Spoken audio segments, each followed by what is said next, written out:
So the Warriors are the better team in this NBA Finals. The best team doesn't always win, mind you. We have a number of examples of that. But it isn't arguable that as a group, there is more elite basketball talent on Golden State's side. And that leaves the Cavaliers with a crucial question going into tonight's game. It's not whether there's a gap between them and the Warriors. The question is, how wide exactly is that gap? Very wide. Because if the gap is enormous and the Warriors just blow the Cavaliers off the floor again in Game 3, then Cleveland will surely lose this series and perhaps a whole lot more. We all know LeBron's free agency decision is looming. And no, he's not going to base his entire future off of one game and one NBA Finals.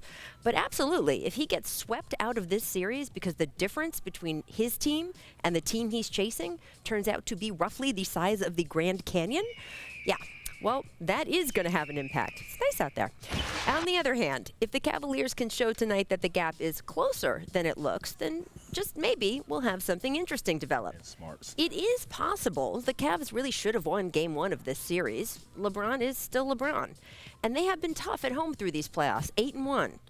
Of course, none of those 8 wins came against a team quite like Golden State, and the tweaks each side is talking about for tonight's game could make this tougher for Cleveland. Andre Iguodala is listed as a game-time decision to return from the leg injury that's kept him out since the middle of the Western Conference Finals. But he sure sounds like he's ready to make a go of it. Iguodala is less than 3 years removed from winning Finals MVP, an award he pretty much earned exclusively for his ability to defend LeBron. And if he does play, that will make it not only tougher for LeBron to do the things the Cavs need him to do, it's going to free Kevin Durant up more to spend more of his energy on the other end.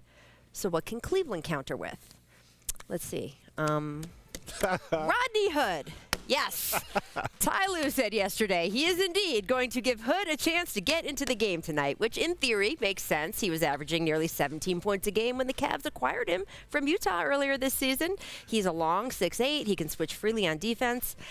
Yep. The issue is that Cleveland is not Utah, see, and Hood has had a very difficult playoff run with the Cavaliers. He is minus 80 this postseason.